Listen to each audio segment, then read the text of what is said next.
Hey folks, rinimt here, and welcome back to Pivot of Hearts. We went on a sorta-date, kinda. We hung out with Etsuko last time, and kinda rehashed it of the past, and it's also the Custom Champions campaign. And well, anyways, we're back in the office, because it's just a regular Tuesday. Regular old Tuesday. The office is bustling today. As huge festival approaches, the atmosphere grows audibly agitated. Everyone is typing, clicking, and drawing at full speed. We really dodged the bullet with the cell phone ordeal last week. The schedule is tight, but it'd be a lot worse if that hadn't worked out as it did. Deep breaths, Wind. Deep breaths. You got this. I fix my posture and stretch out my arms. Dang, I'm really stuck. I've been staring at the screen for a considerable amount of time with no insight whatsoever. I glanced at the backline and decided my next move. Let's get a second opinion. It's no use trying to figure that out on my own. You have a pair of fresh eyes. I glanced at Bia. She's usually able to see beyond the surface at times like this. Bia? Yes?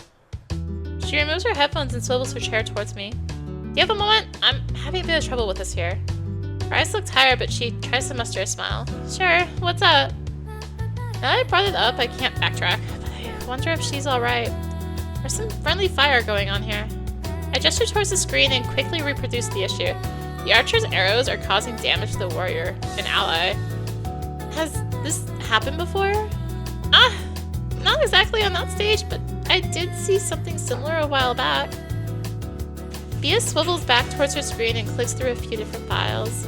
A few weeks ago, there was a similar issue with the mage. I don't recall exactly how I fixed it, but it's definitely on the report I wrote back then. Maybe that might help? I guess you're right. I'll have a look at it, thanks. No problem. She offers another faint smile. Looks aside. Are you okay? Yeah, just a little drained. Don't worry about it.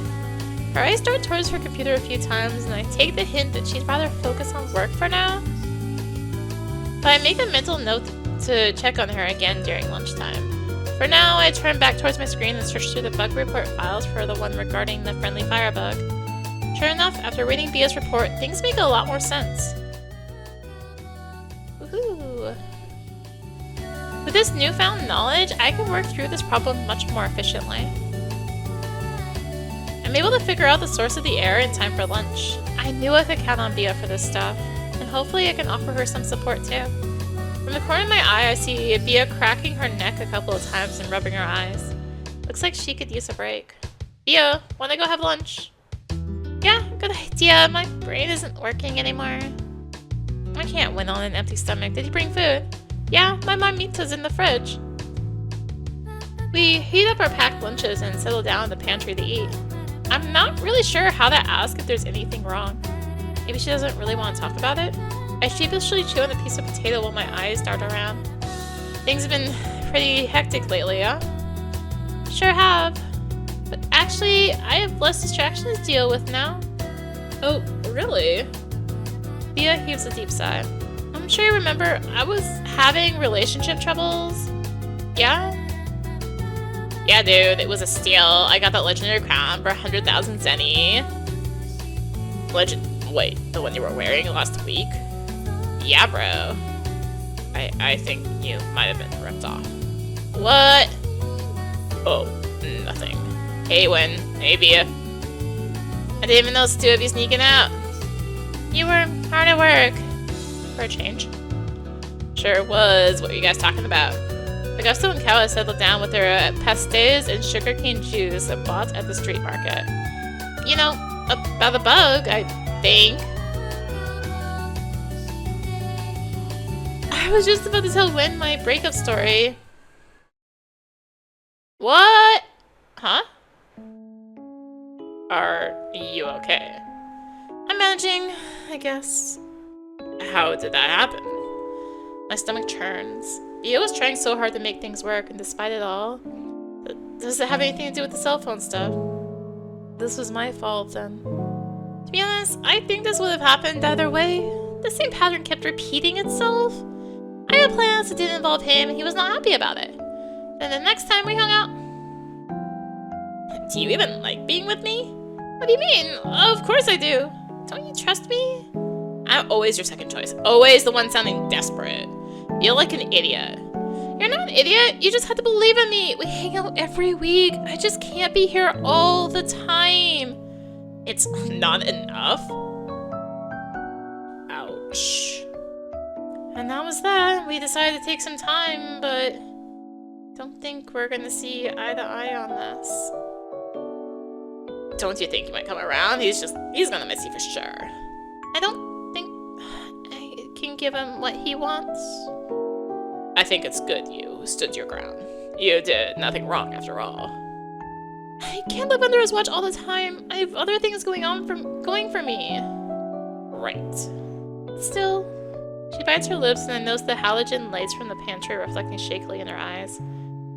It leaves a big hole in your chest when things end.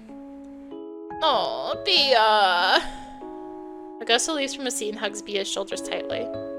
We're here for you. Let's play Blast Bros. I'll let you beat me up. And Twilight of the Gods too. Let's go to karaoke. Does I have any chance against her in Blast Bros? Yeah, Bia. Let me know if there's anything I can do.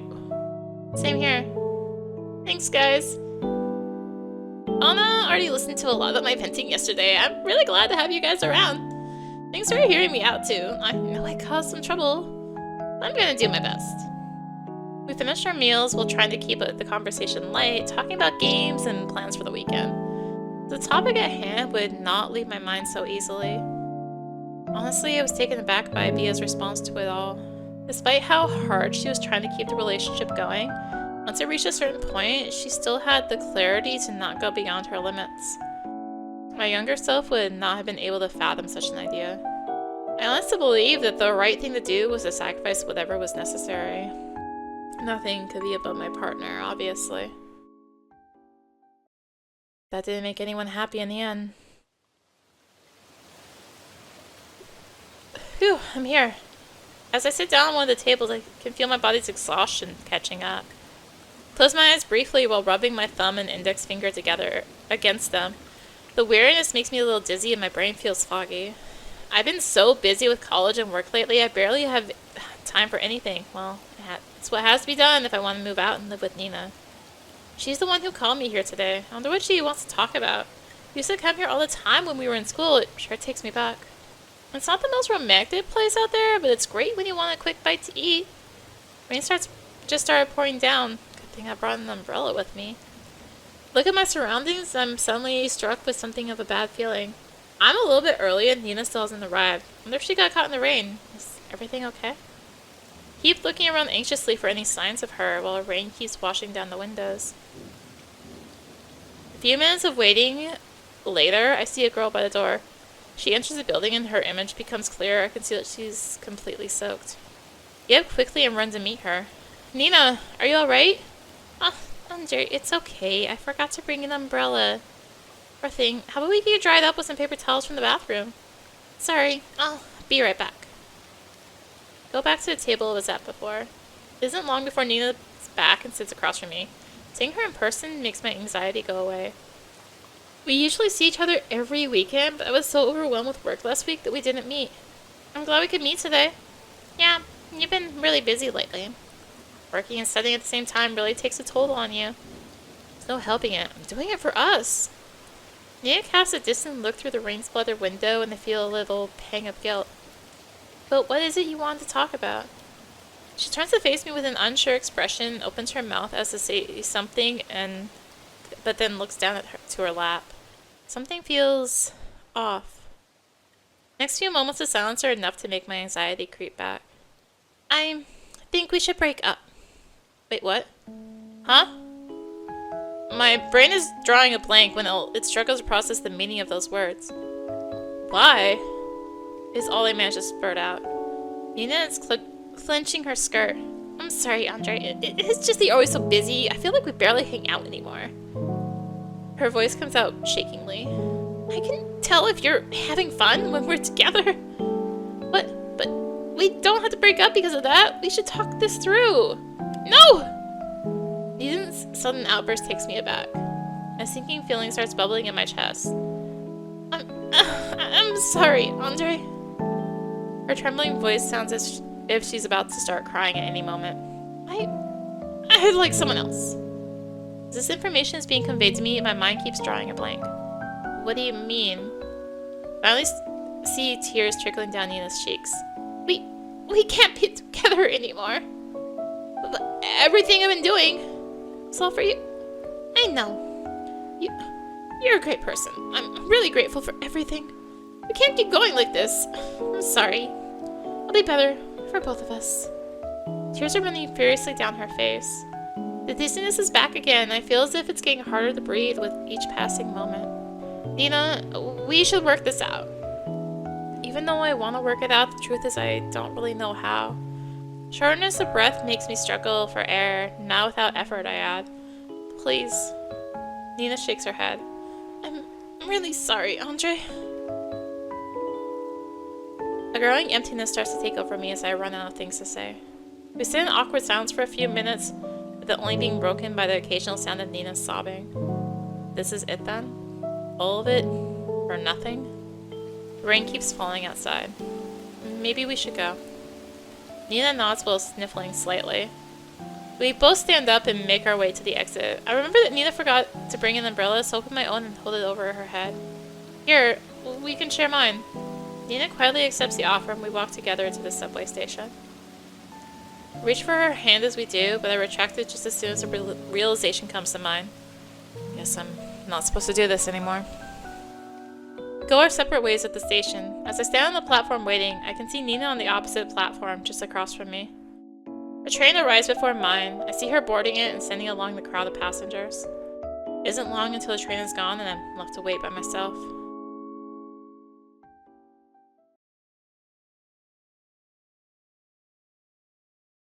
I took the blue line back then as well. Well, it's a subway ride every day, so that's a given. But still, the realization makes me wonder if anything has changed after all. Oh, a message. Hey guys! It's that time of year again!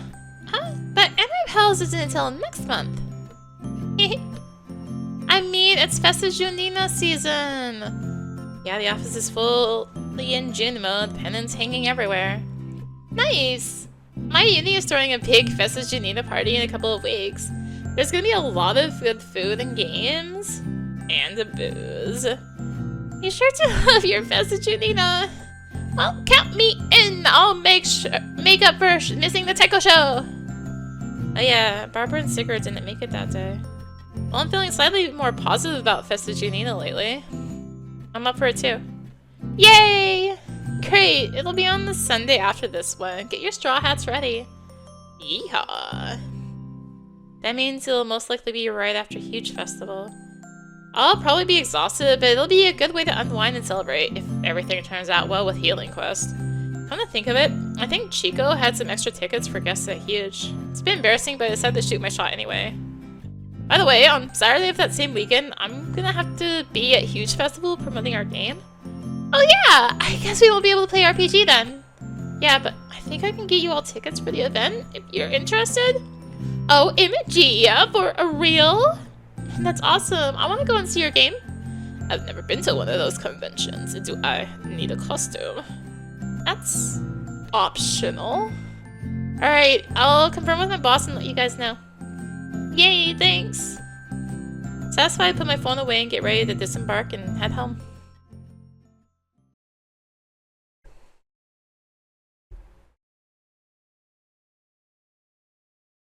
Polista Avenue is swarming with people.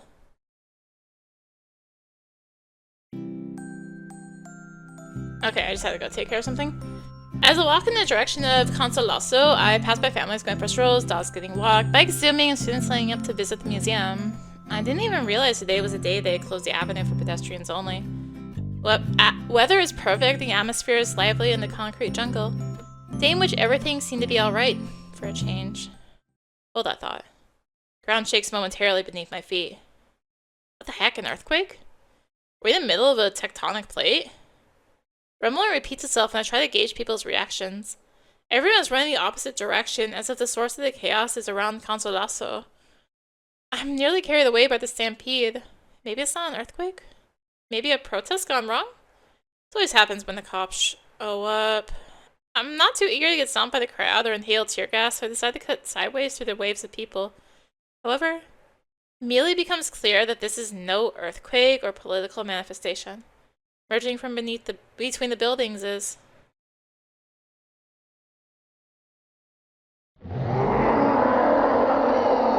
a freaking kaiju? Ah! A bluish monster with icy spikes jutting out of its body is destroying buildings left and right. It's big and heavy enough that its stumps make the ground shake. Holy crap, holy crap, holy crap. What the hell, what the hell, what the hell? My mind goes blank and my body refuses to move. Everything is happening in slow motion. Is this how it's gonna end for me? My body feels heavy. The only part that I can freely move are my eyes, which dart around helplessly in every direction. MechaMASP, one of Sao Paulo's most famous museums, is by my right side. Wow, I haven't been there in many years. I guess I should have visited more often. What a shame, the building looks like it won't survive this attack either. In fact, the area below it, moments ago filled with art enthusiasts and street vendors, seems like it's one of the worst spots to be right now. The elevated structure collapses, it's bye-bye. As this thought crosses my mind, I notice something from the corner of my eye, right there. The brain sure focuses on weird things when danger abounds. My vision locks onto a small ball of fur sitting near the elevator to the museum. No, it couldn't be. Before I can form a coherent thought, I manage to break out of my inertia and dash in this direction. Great survival instincts when... Luna! I cross the sea of people and reach my friend's cat. How can I tell in this situation? Don't ask me. Luna, we have to get out of here. If something happens to you, Barbara's gonna... Took your sweet time. Quick, follow me. Oh, this is talking Luna. I should have known. What? Try to pick her up to no avail. What's the big idea? Get on! The museum's elevator before us opens its doors and Luna leaps right in. I have no choice but to follow. The doors close and I wonder if there's some sort of evacuation site or a special shelter in MechaMASP's underground floors. Technically, it's not underground since it overlooks 9 de Julho Avenue, but we walk into a sort of control room that looks suspiciously like my workplace. Huh. Not what I was expecting, but I haven't been to the museum in years, so I can't say much.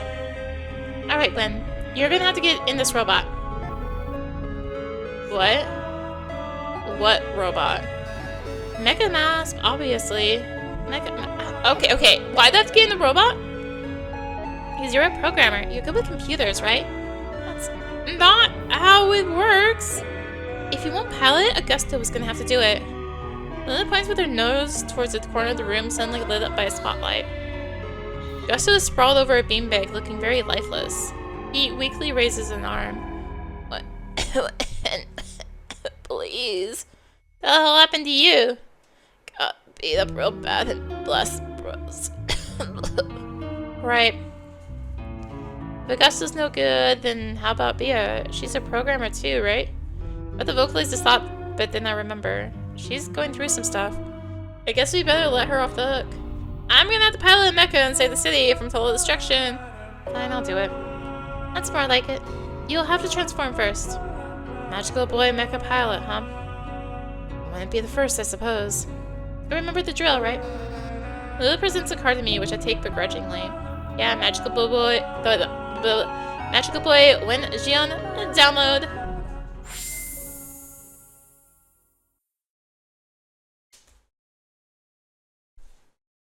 Magical sounds, sparkles, etc., etc. When it's over and done with, I'm already inside the cockpit. Initializing MechaMASP. All systems are a go. Starting pilot synchronization. Pilots prepare to activate. Pilots. Roger that. All set. What? Etsuko? Kawa? When? Good thing you made it. Ready to go? What are you guys doing here? I didn't hear anything about this robot being operated by 3 people. Is that even possible? Initiate launch sequence. What? With no further explanations offered, I feel the structures surrounding the cockpit swivel and realign. I have my doubts whether this was in Lina Bobardio's initial design. The main box structure of the museum becomes the robot's torso, and the red supports take on the role of a beam cannon? Essentially, the Museum of Art of Sao Paulo itself has turned into a MechaMASP. Launch successful. MechaMASP, go forth. There are many things I want to point out in this insane scenario, but since the kaiju is drawing near, I bite my tongue and swallow my comments. Alright, let's go. Etsuko attempts to take a step forward, but only one of MechaMASP's legs seems to obey her commands. Huh? Wait, let me try. Cal seems to be in control of the other half of the body, but when you try to take a step forward with both legs at the same time, the result is usually landing on your butt. Ah! MechaMASP almost tumbles over. This isn't working. Wait, if they each control one leg, what do I control? Suddenly a flashback to the eventful day in PE class back in primary school. This is all about teamwork, kids. You gotta learn how to match your partner's rhythm. It's no use if only one of you runs ahead. Try not to hold your partner back too much. You gotta find a common pace. Get up, Andre. Just a scratch. These controls are like a three-legged race. Eh? You mean... No, it's not as simple as that. Actually, it's a four-legged race with three people stuck together. It's as if each one of my many legs is tied to one of yours. So unless we somehow synchronize, moving forward is going to be a big challenge. If it only meant matching up one person, that would be one thing, but two? Alright, we have to find a way to time our steps. All we need is a beat. What about... There we go. What the... Okay, well, go with that, I guess. Of course, this robot has a built-in MP3 player. Alright, let's take a deep breath and concentrate. We close our eyes for a moment. It feels like our minds are somehow in tune. Let's start with the right way. Kawa? Got it. 1, 2, 3, and... Focus on letting my conscious be swept by the movement with no resistance. And while the right leg is about to hit the ground, I shout, Etsuko, left leg. Here we go! While Kawa completes his first step, Etsuko's left leg is raised and somehow we manage to rotate the robot's hips and move forward in a series of controlled falls. Yes, it's walking! We got it! Roar. No time to celebrate, baby steps! Gotta figure out MechaMASP swaps. Weapons. Maybe it's just built for hand-to-hand combat? Etsuko tries to throw a punch, but the rest of the robot's body has a hard time following the movement. Doesn't reach far enough. Let's see this. I press the button that seems to indicate a laser beam. Zap. What? A ray of light shoots right out of the robot's red cannons, hitting the ground and creating a crater. Hooray! Like these streets don't have enough potholes. So that's where it shoots out of. K1, seems like you control the cannons. Try to aim at it. Here goes. Zap. Take aim and press the button again, but the monster easily evades the laser beam. Nothing's fast. Oh, damn it. I'd figure out a way to slow it down. Thinking on my own in this triple pilot robot isn't gonna do me any good. Let's ask Etsuko for help. Any ideas, Etsuko? You know, sometimes you just gotta try everything that's within reach. What do you mean? Etsuko fiddles with the controls, pressing a bunch of buttons rather haphazardly. Ah! We cover our ears when a particularly high-pitched frequency plays. Sorry! Roar. Jeez, that was shrill enough to break glass. Even the ice kaiju seems to have been affected by it. Wait. That's it. Thanks to Etsuko's deafening beep, I've been struck by inspiration. Etsuko, can you put on a really low frequency, like the kind that makes you feel like your eardrums are vibrating? Probably? She tries a few more switches and levers, and suddenly... Roar? The monster struggles. The low frequency is apparently having a strong effect on his body. It seems disorientated, and the ice pillars shooting out of it start cracking. It worked. It slowed down. Now I can definitely hit it. But let's get closer. MechaMASP waddles towards the beast, and as soon as it's within range, I aim the laser cannons at its heart-shaped core. 3, 2... Few drops of rain start falling around us. 1. Are you really going to shoot? Huh? Something familiar deep within the agonizing kaiju. See her reflected in its fractured icicles.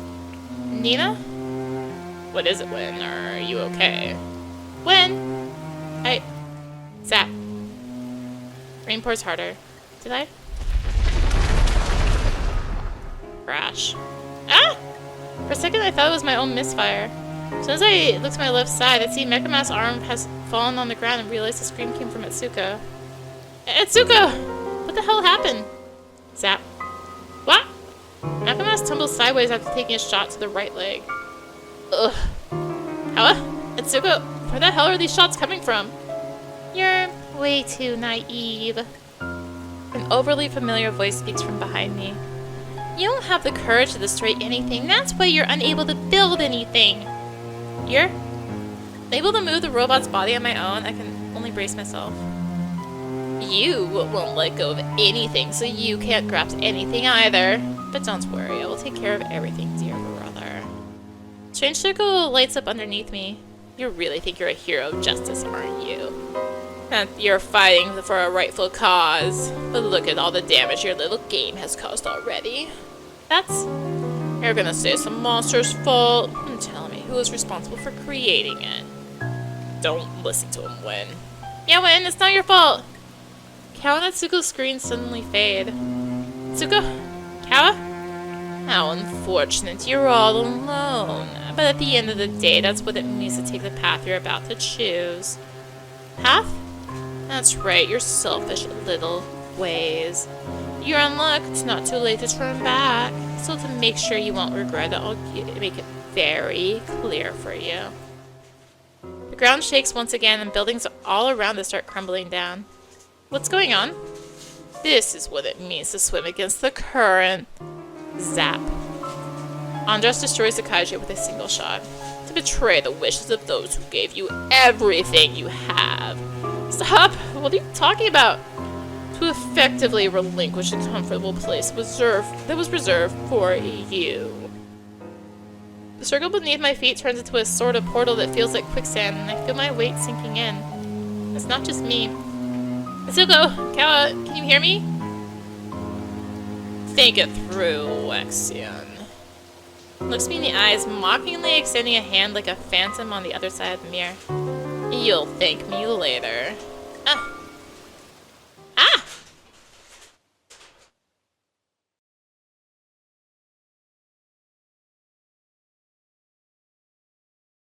Well, after that little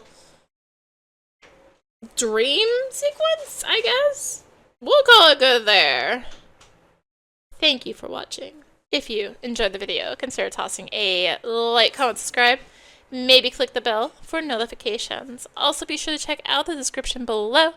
Various links, social media, Discord, come hang out. Get notifications there as well. And until next time, this is rinimt signing out. Bye!